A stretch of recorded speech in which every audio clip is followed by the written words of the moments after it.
Class 6 विज्ञान chapter 3 पदार्थों का पृथक्करण। तो आज हम अध्याय 3 के अभ्यास के जो प्रश्न हैं उनका उत्तर करेंगे, उनका सॉल्यूशन करेंगे। तो पहला अभ्यास का प्रश्न कि हमें किसी मिश्रण के विभिन्न अवयवों को पृथक करने की आवश्यकता क्यों होती है और दो उदाहरण लिखने हैं। तो पहला कारण है कि मिश्रण में से अनुपयोगी या फिर जो हानिकारक पदार्थ हैं उनको जो पृथक करने के लिए, अलग करने के लिए जो हमें, ठीक है, जैसे कि चाय बनाने के बाद में चाय की पत्ती को अलग करने के लिए हमें छलने का उपयोग करते हैं, हम जो है छानने का विधि का उपयोग करते हैं। दूसरा कारण है मिश्रण में से उपयोगी अवयवों को प्राप्त करना, जैसे कि गेहूं या चावल के दानों में से हम भूसे को अलग करके गेहूं या फिर चावल हम प्राप्त करते हैं। ठीक है, तो ये तो हुए कारण। और एक और कारण है कि मिश्रण में से अशुद्धता को, मतलब जो गंदगी है उसको अलग करके शुद्ध पदार्थ हम प्राप्त करते हैं, जैसे कि सीरा में से चीनी के रवे प्राप्त करना और समुद्री जल से नमक प्राप्त करना। ठीक है, तो ये दोनों विधि, यही कारण जो है इसके द्वारा मिश्रण में से अवयव को पृथक करने की आवश्यकता होती है। अब दो उदाहरण कौन कौन से हैं? तो पहला उदाहरण है कि चीनी तथा चाक का पाउडर का मिश्रण, इसे जल में घोलकर तत्पश्चात छान कर अलग किया जाता है, फिर विलयन का वाष्पन करके चीनी अलग प्राप्त होती है। मतलब कि चीनी और चाक दोनों मिले हुए हैं, तो हम क्या करेंगे, इनको जल में घोल लेंगे। जल में घोलेंगे तो चीनी जल में घुल जाएगी, पाउडर भी जल में घुल जाएगा, लेकिन इसको हम गर्म करेंगे। गर्म करने पर वाष्पन विधि होगी और उससे क्या होगी, चीनी हमें अलग प्राप्त हो जाएगी और जो है पाउडर है वो बर्तन में रह जाएगा। ठीक है, दूसरा उदाहरण है कि नमक चूर्ण तथा रेत को जल में घोलकर छान कर रेत अलग करते हैं और निश्चंदन को उबालकर नमक प्राप्त करते हैं। जैसे कि एक बर्तन में हमने जल लिया और उसमें नमक का चूर्ण भी ले लिया, नमक ले लिया और रेत को, दोनों को मिला लिया, दोनों मिल गई। अब नमक को और रेत को अलग कैसे करेंगे? तो रेत को तो हम क्या करेंगे, छान करके अलग कर लेंगे। अब जो पानी के अंदर सिर्फ नमक है, तो नमक उस वाले पानी को हम उबालेंगे। उबालने पर क्या होगा कि नमक जो है अलग प्राप्त हो जाएगा और पानी जो है भाप बन करके अलग हो जाएगा। ठीक है, दूसरा प्रश्न है कि निष्पावन से क्या अभिप्राय है और यह कहाँ उपयोग किया जाता है? तो निष्पावन, देखिए निष्पावन का मतलब होता है कि हवा के झोंके, मतलब कि हवा के द्वारा जो है भारी कणों में से हल्के कणों को अलग करना। अब इसका उपयोग कैसे करेंगे? देखिए, एक मिश्रण में से हल्के अवयवों का भारी अवयव से वायु के वेग द्वारा अलग करना निष्पावन कहलाता है। मतलब कि जैसे कि गेहूं है और गेहूं में जो भारी कण क्या है, गेहूं भारी कण हो गया और उसमें जो है मान लीजिए भूसे के कुछ दाने हैं जो कि हल्के हैं। तो हमने क्या किया कि हवा के झोंके के सामने गेहूं को जो है बरसाना शुरू किया, ऊपर से डालना शुरू किया, तो उसमें से जो भूसे के कण है, हल्के कण है, वो पृथक हो जाएंगे हवा के झोंके से निष्पावन विधि के द्वारा, और जो गेहूं है वो शुद्ध जो है एक जगह पे एकत्रित कर लेंगे हम। ठीक है, इस विधि के में अनाज के भारी कणों को भूसे के हल्के कणों से अलग करते हैं और भूसे के कणों को वायु वेग द्वारा उड़ाकर ले जाया जाता है। ठीक है, तथा अनाज के भारी दानों का ढेर लग जाता है। ठीक है, और इस विधि का उपयोग किसान द्वारा खेत में अनाज लाकर उन्हें अलग करने में किया जाता है और इस विधि का प्रयोग आटा चक्की पर भी किया जाता है। ठीक है फ्रेंड्स, अगला है कि पकाने से पहले, प्रश्न 3, कि पकाने से पहले दालों के किस नमूने से आप भूसे एवं धूल के कण कैसे पृथक करेंगे? तो आप दाल में से भूसे को अलग कैसे करेंगे? तो दाल में से भूसा और कंकड़ों को हाथ से बीनने के, मतलब कि हाथ से बीनने के, हाथ विधि और हाथ विधि के द्वारा अलग करेंगे। और दालों में से अनिश्चित पदार्थ जो हमें नहीं चाहिए वो कम मात्रा में पाए जाते हैं, इसलिए दाल की मात्रा अधिक होती है। इस कारण से हम इस विधि को सरलता से अलग कर सकते हैं। क्यों कर सकते हैं? क्योंकि जो दाल में कंकड़ है या फिर जो भूसा है वो बहुत कम मात्रा में होगा, तो हम उसको हाथ से अलग करके पृथक कर देंगे। ठीक है, अगला प्रश्न है 4, छालन से क्या अभिप्राय है और यह कहाँ उपयोग होता है? तो देखिए, छालन का अर्थ होता है छानना। तो छानने की विधि क्या होगी, इसमें हम क्या करेंगे, छानेंगे। जैसे कि जो कंकड़ है मोटे वो अलग हो जाएंगे और जो इच्छित पदार्थ है वो छन करके नीचे आ जाएंगे, जैसे कि हम आटे को छानते हैं। ठीक है, जिसमें विभिन्न प्रकार के आकार के अवयव परस्पर अलग किए जाते हैं, भूसे के रूप में अनिश्चित छन्नी में रह जाते हैं, जबकि छोटे आकार के आटे के कण छन्नी के छिद्र से नीचे निकल जाते हैं। जैसे कि हम आटा छानते हैं और आटा छानते समय हम क्या प्रयोग करते हैं, हम छानते हैं जब आटा तो हम देखते हैं कि गेहूं छानने तथा अन्य असमान प्रकार की वस्तुओं को अलग करने में इसका उपयोग किया जाता है। जब हम आटा छानते हैं रोटी बनाने के लिए, घर में आपकी मम्मी जब आटा छानती है तो क्या करते हैं, आटा नीचे आ जाता है, जबकि उसमें जो अनिश्चित पदार्थ है, जो चोकर जो है वो छलनी में ऊपर नीचे ऊपर रह जाता है। ठीक है, अगला प्रश्न है 5, रेत और जल के मिश्रण से आप रेत तथा जल को पृथक कैसे करेंगे। तो देखिए, रेत और जल के मिश्रण में से रेत और जल को कैसे पृथक करेंगे, तो पहले देखिए रेत और जल के मिश्रण को निथारण की विधि से अलग करेंगे। जो निथारने की विधि है, क्या करेंगे, हम एक शीशे का मग लेंगे और इसे आधे दिए हुए मिश्रण से भर लेंगे।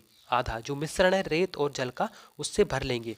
अब मिश्रण को भली भांति हिलाओ और अब मग को कुछ समय के लिए स्थिर अवस्था में रहने दो। जब स्थिर रख देंगे तो मिट्टी जो है नीचे बैठ जाएगी, मिट्टी के जो भारी कण है वो जो मग का पैंदा है उसमें एकत्रित हो जाएंगी और ऊपर जल रह जाएगा। तो हम क्या करेंगे, जो भारी कण मग की पैंदी पर एकत्र हो गए जाएंगे, ठीक है, मग की पैंदी पर एकत्र हो गई और जल ऊपर की ओर आ गया। इस क्रिया को अवसादन कहते हैं। अवसादन में मतलब कि एक चीज नीचे जम जाती है जो अशुद्ध पदार्थ है और जो दूसरा पदार्थ है वो ऊपर आ जाता है। अब साफ पानी को हम दूसरे मग में ले लेंगे, उंडेल लेंगे, ठीक है, कि जल विचलित नहीं हो, जल हिलना नहीं है, धीरे धीरे हमें जल जो है दूसरे मग में ले लेना है, दूसरे बर्तन में ले लेना है। और इस विधि को हम निथारना कहते हैं और इस विधि से जो है जल और रेत को हम अलग कर लेंगे। ठीक है, तो यहाँ पे जल और रेत दोनों हमने अलग कर लिए। ठीक है फ्रेंड्स, अगला प्रश्न है 6, आटे और चीनी के मिश्रण से क्या चीनी को पृथक करना संभव है, अगर हाँ तो आप इसे कैसे करेंगे। तो देखिए, आटे और चीनी के मिश्रण में से हम चीनी को कैसे पृथक करेंगे, एक तो जो है छानने की विधि से अलग कर लेंगे, आटा जो है अलग हो जाए छानने की विधि से, छालन विधि से, और दूसरा चीनी अलग हो जाएगा, छलनी में शेष रह जाएगा। छानेंगे तो आटा छलनी से नीचे निकल जाएगा और चीनी छलनी में ऊपर रह जाएगी। ठीक है, अगला प्रश्न है 7, पंकिल जल के किसी नमूने से आप स्वच्छ जल कैसे प्राप्त करेंगे। तो गंदा जल है और उस गंदे जल से आप स्वच्छ जल कैसे प्राप्त करेंगे, तो आप क्या करेंगे, गंदा जल लेंगे, एक बीकर में ले लिया और उस गंदे जल में हम क्या करेंगे, एक फिटकड़ी का टुकड़ा, फिटकरी जो होती है उसका छोटा टुकड़ा जो है हम एक धागे से बांध लेंगे और उस धागे को से जो है हम फिटकड़ी के टुकड़े को हम जल में घुमाएंगे 1-1.5 मिनट तक। ठीक है, और अब फिटकड़ी को बाहर निकाल लेंगे। फिटकड़ी को बाहर निकालने के बाद हम कुछ देर तक उस जो जल को है रखा रहने देंगे। तो फिटकड़ी क्या करेगा, उस मिट्टी के जो कण हैं उनसे परस्पर मिलेगा और मिल करके उन कणों को भारी कर देगा और भारी हो जाएंगे जब मिट्टी के कण, तो वो पानी जो पात्र है, जो बीकर लिया है हमने, मग लिया है, उसके पैंदे में बैठ जाएंगे और ऊपर जो है पानी साफ हो जाएगा और इस साफ पानी को हम दूसरे मग में या दूसरे बीकर में ले लेंगे। तो इस विधि में 2 विधियां काम आई हैं, एक तो लोडिंग और दूसरी उडेलना या निथारना विधि काम आई है। लोडिंग का मतलब होता है कि पहले हमने जो है मिट्टी के कण है उनको भारी किया है फिटकड़ी की सहायता से, फिटकरी की सहायता से हमने भारी किया है और उसके बाद में पानी को हमने निथार लिया। ठीक है, अगला प्रश्न है 8, इसमें क है रिक्त स्थानों की भरिए। क है धान के दानों को डंडियों से पृथक करने की विधि को क्या कहते हैं, डैश कहते हैं। तो धान है, चावल है, उसमें से हम डंडियों को पृथक करेंगे तो इसके लिए जो विधि काम में लेंगे वो लेंगे हम थ्रेसिंग। थ्रेसिंग विधि जो होती है उसके द्वारा जो है हम धान को डंडियों से पृथक करेंगे। ठीक है, किसी एक कपड़े पर दूध को उडेलते हैं तो मलाई उस पर रह जाती है और पृथक्करण की यह प्रक्रिया डैश कहलाती है। तो पृथक्करण की प्रक्रिया जो है ये क्या कहलाएगी, निस्यंदन, फिल्ट्रेशन, एक तरीके से छानने की जो प्रक्रिया है वो कहलाएगी, तो जिसका नाम है निस्यंदन। ठीक है, ग है कि समुद्र के जल से नमक डैश प्रक्रिया द्वारा प्राप्त किया जाता है। तो नमक जो है वो प्राप्त करने की जो विधि है, प्रक्रिया है, वो है वाष्पन। ठीक है, ग है जब पंकिल जल को पूरी रात एक बाल्टी में रखा जाता है तो अशुद्धियाँ तली में बैठ जाती है। इसके बाद स्वच्छ जल को ऊपर से पृथक कर लेते हैं।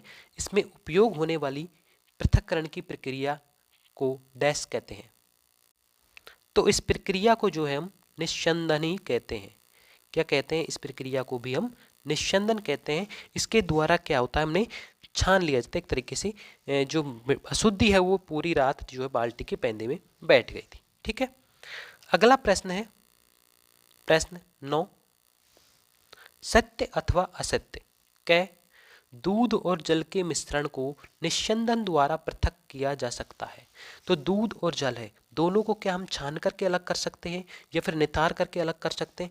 बिल्कुल गलत है। तो ये यहाँ पर जो है असत्य हो जाएगा। ठीक है, अगला है ख नमक तथा चीनी के मिश्रण को वाष्पन द्वारा पृथक कर सकते हैं। तो नमक और चीनी दोनों को ही मिश्रण है तो पृथक नहीं कर सकते वाष्पन द्वारा, क्योंकि इसमें पानी नहीं है, सिर्फ नमक और चीनी है। तो ये क्या हो जाएगा? असत्य हो जाएगा। ग चाय की पत्तियों को चाय से पृथक्करण निस्यंदन द्वारा किया जा सकता है। तो बिल्कुल सही है, निस्यंदन के द्वारा चाय की पत्ती को चाय से अलग किया जा सकता है, जैसे कि उसमें थोड़ी देर पैंदी में जम जाएगी चाय की पत्ती। ठीक है, अनाज और भूसे का पृथक्करण जो है वो निस्तारण प्रक्रम द्वारा किया जा सकता है।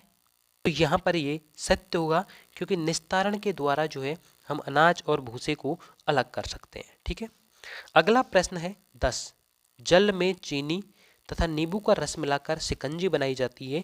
आप बर्फ डालकर इसे ठंडा करना चाहते हैं। इसके लिए शिकंजी में बर्फ चीनी घोलने से पहले डालेंगे या बाद में? किस प्रकरण में अधिक चीनी घोलना संभव होगा? हम बर्फ को चीनी घोलने के बाद में डालेंगे। अब बर्फ चीनी घोलने के बाद में क्यों डालेंगे? क्योंकि अगर हम पहले बर्फ डाल देंगे तो बर्फ से क्या हो जाएगी, शिकंजी हमारी ठंडी हो जाएगी, और ठंडी जब हो जाएगी तो उसमें चीनी घोलना कठिन हो जाएगा। जैसे चाय बनती है तो चाय में क्या होती है, गर्म होती है चाय, तो उसमें हमने चीनी डाली, तुरंत चीनी उसके अंदर घुल जाती है। लेकिन वहीं जब हमने पहले बर्फ़ डाल दी तो वो ठंडी होगी, और ठंडी होगी तो उसमें चीनी कम घुलेगी। इसलिए पहले हम चीनी घोलेंगे, उसके बाद हम उसमें बर्फ़ डालेंगे।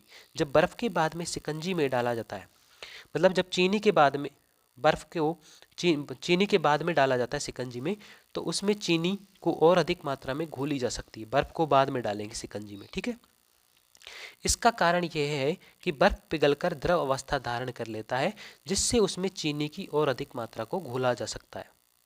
ठीक है, तो बर्फ को हम क्या करेंगे, चीनी घोलने के बाद में डालेंगे, क्योंकि चीनी जो है जब शिकंजी ठंडी हो जाएगी तो उसमें चीनी अधिक नहीं घुल पाएगी। ठीक है, तो हमने यहाँ पर जो है चैप्टर जो 3 है पदार्थों का पृथक्करण, उसके अभ्यास के जो 10 प्रश्न हैं वो हमने कंप्लीट कर लिए हैं। तो फ्रेंड्स, वीडियो को लाइक कर दीजिए, चैनल को सब्सक्राइब कर दीजिए।